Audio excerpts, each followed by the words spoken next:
Bienvenidos y bienvenidas a una videotutoría más del curso Ética y Política. Soy Pedro Solís, tutor de la Cátedra de Filosofía de la UNED.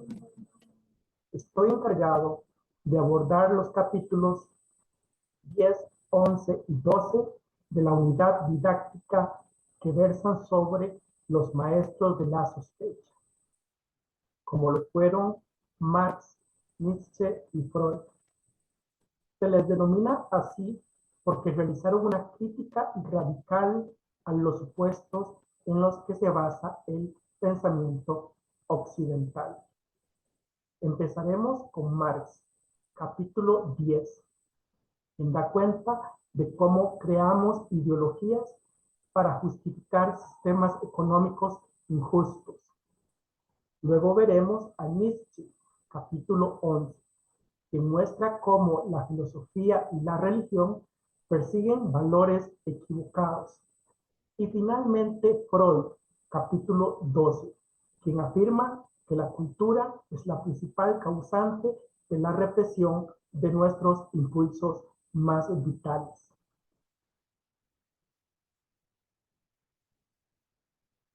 Capítulo 10. La filosofía política de Marx. Aquí hablaremos de el idealismo de Hegel, el materialismo de Marx, dialéctica, lucha de clases, capitalismo, socialismo y comunismo. Karl Marx nace en 1818 en Treveris, Alemania, proveniente de una familia judía, y muere en Londres en 1883. Marx fue un fuerte crítico de algunos aspectos de la filosofía de Hegel. Para Hegel, la realidad es proceso y devenir del espíritu. El progreso histórico es la manifestación de este devenir del espíritu, por medio del cual el espíritu alcanza la verdadera conciencia y el autoconocimiento. Su énfasis en lo espiritual hace que Hegel se conciba como un idealista. El progreso histórico es dialéctico. Sigue una ley dialéctica que parte de una afirmación o tesis de la cual surge una negación o antítesis, y de ambas surge la negación de la negación o síntesis que conserva y supera las anteriores. Esta superación debe entenderse como una superación de obstáculos que aparecen en la historia y que nos alienan. Aunque Marx acepta esta forma de desenvolverse la historia, considera que en lugar de partir del espíritu como en Hegel, debe partirse de la realidad material. Su énfasis en lo material hace que Marx se conciba como un materialista. De las condiciones materiales de existencia de los individuos y del modo de producción o estructura de una sociedad, se desprende una superestructura constituida por el Estado, la religión y la moral.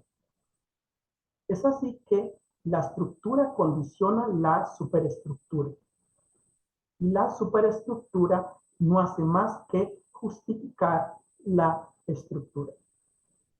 Esto significa que el Estado, la religión y la moral de una sociedad no hacen más que justificar una estructura social determinada.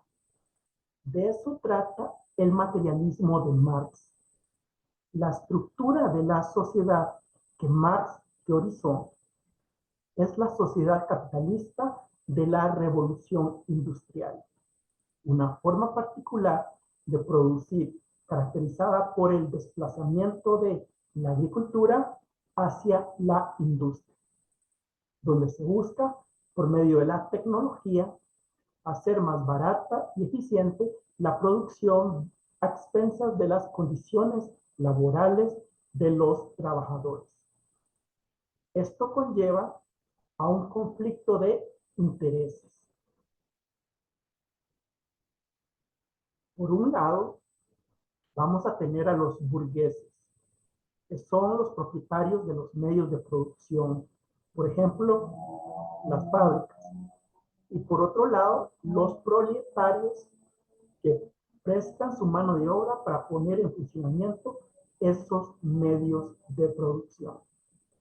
Para Marx, este conflicto entre clases no es nuevo. En la historia siempre ha habido conflicto o lucha de clases. Por ejemplo, en la antigüedad, el que se daba entre amos y esclavos. En el Imperio Romano, el que se daba entre patricios y plebeyos. El que se daba en la Edad Media entre señores feudales y siervos.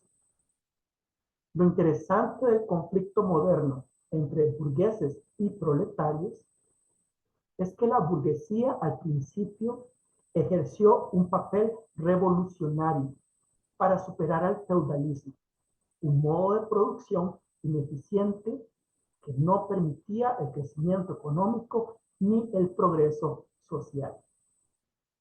Pero en una nueva etapa del desarrollo capitalista, a la burguesía le tocaba hacer la tesis y a los proletarios la antítesis.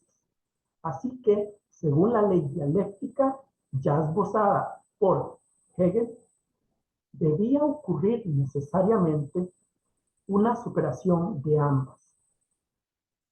¿Cómo ocurriría eso? Pues bien, la clase trabajadora, en su condición de clase explotada, alienada, debía arrebatarle los medios de producción a la burguesía por medio de una revolución que instauraría la dictadura del proletariado.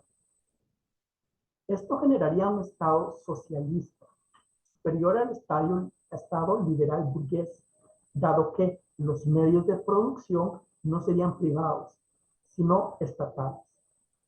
A pesar de ello, en el Estado socialista no se es libre del todo, porque el proletariado es ahora la clase dominante que oprime.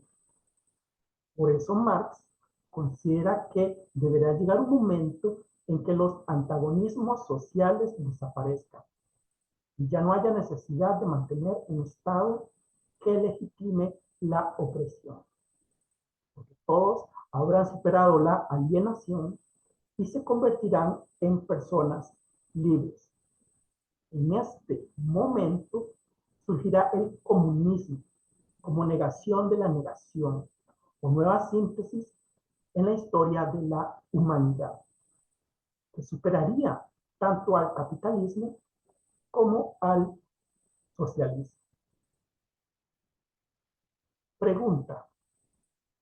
Marx pensaba que aunque el socialismo era un estado represivo, necesariamente por la ley dialéctica iba a conducir a su negación, en donde la lucha de clases desaparecería. ¿Se ha cumplido esta predicción en algún lugar donde ha habido un Estado socialista? ¿Creen ustedes que existen leyes capaces de explicar la historia humana? ¿Cómo serían esas leyes? Pasamos al capítulo 11. Aquí hablaremos de la filosofía del superhombre de Nietzsche, abordando los temas del superhombre y la muerte de Dios, etapas del desarrollo moral y tipos de moral. Friedrich Nietzsche nace en la región de Turingia, Alemania, en 1844 y muere en Turín en 1900. En su obra Así habló Zaratustra, el personaje principal, Zaratustra, se refugia en la montaña en busca de sabiduría. No entabla un diálogo con lo celestial, con Dios, sino con lo terrenal, la naturaleza.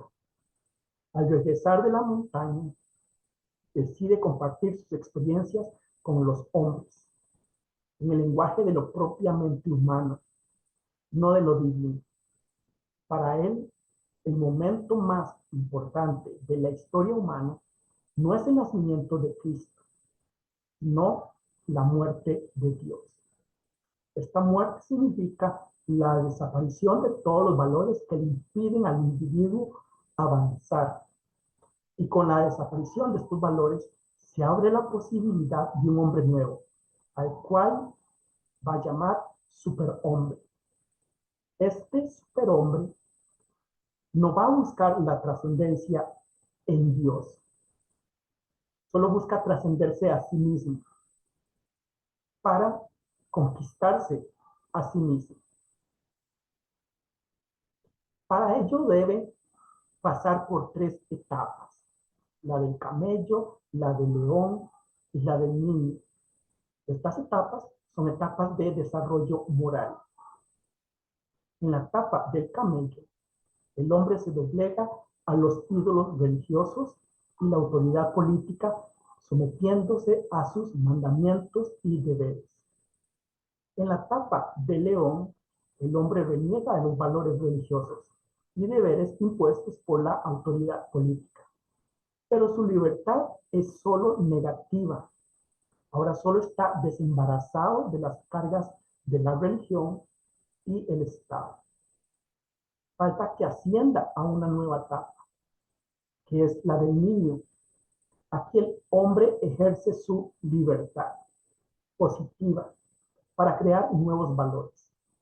Esta etapa Nietzsche la asocia con la imagen del niño que está exento de culpa y con su espontaneidad crea un mundo de nuevos valores. Como ya vimos, Nietzsche busca la trascendencia en el más acá, no en el más allá. Y cree que la búsqueda de la trascendencia en el más allá es un error que ha cometido Occidente desde la antigüedad con Platón. Recordemos que Platón postula la existencia de 2 mundos, el de las ideas y el de los sentidos. El de las ideas es el verdadero y el de los sentidos es el falso. Para ascender al mundo de las ideas hay que darle la espalda al mundo de los sentidos. Lo mismo pasa con el cristianismo. Para ascender a Dios debemos negar nuestra carne.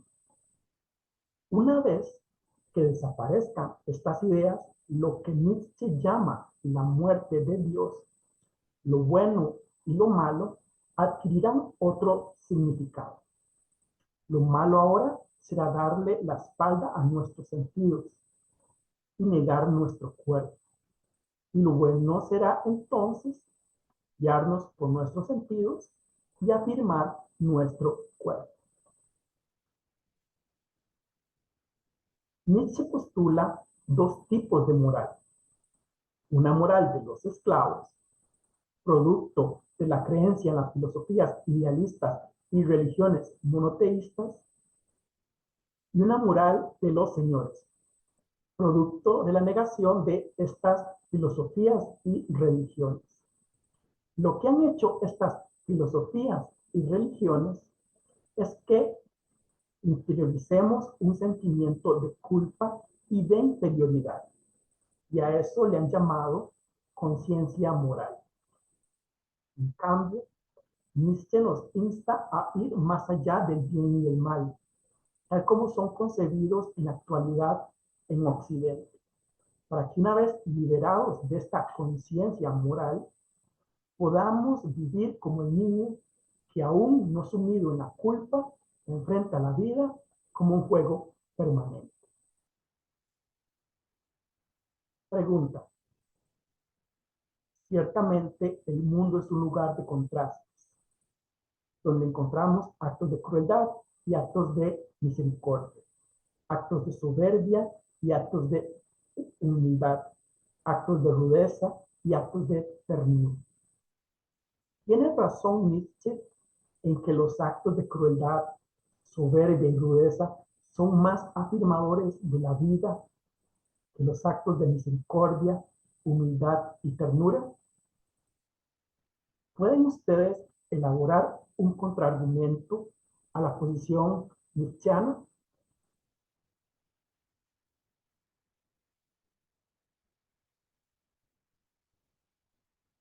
Pasamos finalmente al capítulo número 12, Freud y el problema de la moral.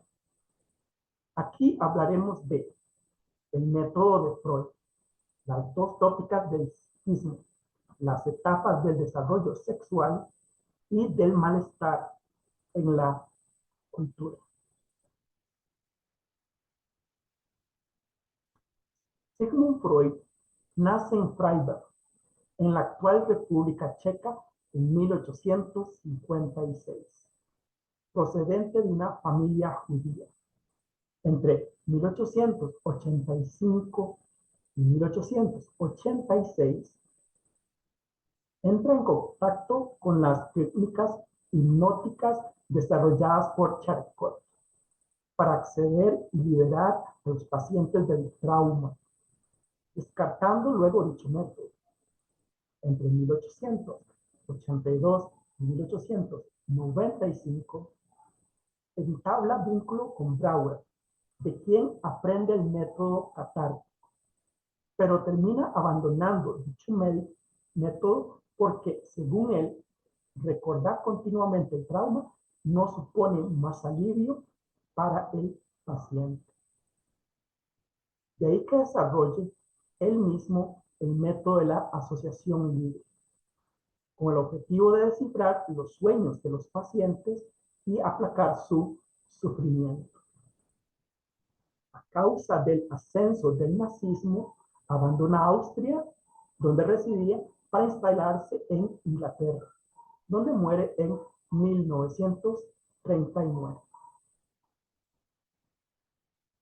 En su obra, La interpretación de los sueños, Freud postula que en las raíces ocultas de los sueños se sitúan impulsos reprimidos que los sueños tratan de satisfacer.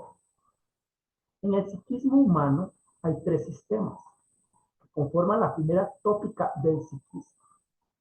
Hay un sistema consciente, un preconsciente y un inconsciente.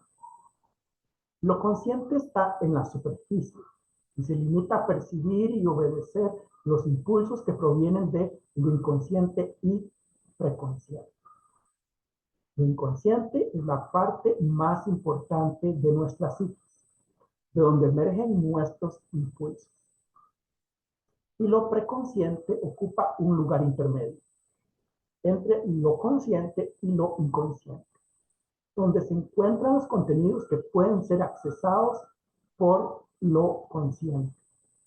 Esto significa que lo consciente no tiene un acceso directo a lo inconsciente reprimido. Esta represión es el resultado de presiones sociales en los individuos, sobre todo en lo tocante a la esfera sexual. Para Freud, hay 5 etapas de desarrollo sexual que moldean nuestra personalidad. En una primera etapa, el individuo es narcisista. Su libido está dirigida a sí mismo. Es la etapa oral porque está en el placer que genera lo que ingresa a la boca. Una segunda etapa, el placer está centrado en las evacuaciones. Esta es la etapa anal. Posteriormente, hay una tercera etapa que se desarrolla alrededor del placer obtenido por el estímulo de los genitales. Es la etapa fálica. Aquí el niño experimenta un nuevo interés por los progenitores, por lo cual surge el complejo de Edipo, en donde el niño se siente atraído por su progenitor del sexo opuesto y ve al de su mismo sexo como un contrincante. Ese conflicto se resolverá mediante la identificación con el rol del progenitor del mismo sexo. Luego inicia una cuarta etapa de latencia, en la que se desarrollan las glándulas sexuales y se está listo para la procreación. Finalmente, se pasa a una etapa genital donde se busca el placer en la sexualidad, más allá de la mera reproducción sexual. Cuando Freud hablaba de consciente, preconsciente e inconsciente, se refería a sistemas de naturaleza biológica. Posteriormente hablará de una segunda tópica del psiquismo humano, con tres instancias que serán constitutivas de la personalidad. Estas instancias son el ello, el yo y el superyo. El ello consiste en el conjunto de impulsos inconscientes del individuo, nuestra energía sexual. El ello siempre busca la satisfacción inmediata del deseo. Luego está el yo, que es la instancia mediadora entre el ello y el mundo exterior. El yo es racional. Por su parte, el superyo es la instancia donde se asientan los sentimientos de culpa y la conciencia moral producto de presiones sociales. El superyo castiga al yo cuando éste no cumple con las expectativas o deberes establecidos por la sociedad. El superyo responde al principio de realidad, en donde la prioridad son las obligaciones sociales. En cambio, el ello responde al principio de placer, en donde la prioridad es la satisfacción de nuestros impulsos egoístas. La función del yo es la de mediar entre ambos principios. Es claro que para Freud nuestra conciencia moral es consecuencia del condicionamiento cultural, que nos lleva a renunciar a nuestros impulsos y a sentirnos culpables por querer satisfacerlos. La cultura necesita esos impulsos instintivos para canalizarlos a otros fines que no sean sexuales, como el arte, la ciencia y la tecnología. El problema es que, según Freud, ello no se traduce en felicidad. Y entre más utilicemos nuestra energía para alcanzar fines nobles, sublimes, menos la utilizaremos para satisfacer nuestros deseos originarios. Los logros de la cultura, por tanto, se logran a expensas de la felicidad del individuo. Y es por ello que en nuestra sociedad vemos tantas personas con trastornos mentales, neuróticas, porque para cumplir con las exigencias morales que impone nuestra cultura, renunciamos a lo que nos haría verdaderamente felices. La conclusión de Freud, entonces, es que en lugar de que la cultura cumpla con su pretendida función de defendernos de la naturaleza, nos puede más bien arrastrar hacia nuestra propia aniquilación, haciendo que lo peor de nosotros, en este caso, nuestro instinto de muerte o tánatos, impere sobre lo mejor de nosotros, que sería nuestro instinto de vida o eros. Pregunta. Para Freud, la felicidad está en la satisfacción de nuestros deseos, sobre todo los deseos de naturaleza sexual. ¿Están ustedes de acuerdo con esta concepción de la felicidad? ¿Están ustedes de acuerdo con la valoración negativa de la cultura que realiza Freud? ¿Es toda cultura fuente de represión? Llegamos así al final de nuestra videotutoría, donde abordamos a los maestros de la sospecha. Vimos cómo Marx denuncia que las ideologías tienden a justificar sistemas sociales o económicos injustos. También vimos cómo Nietzsche acusa a la filosofía y a la religión de perseguir los valores equivocados. Finalmente vimos cómo Freud alega que la cultura es la principal causa de la represión de nuestros instintos. Y ello es un obstáculo para nuestra felicidad. Hasta luego. Que estén bien.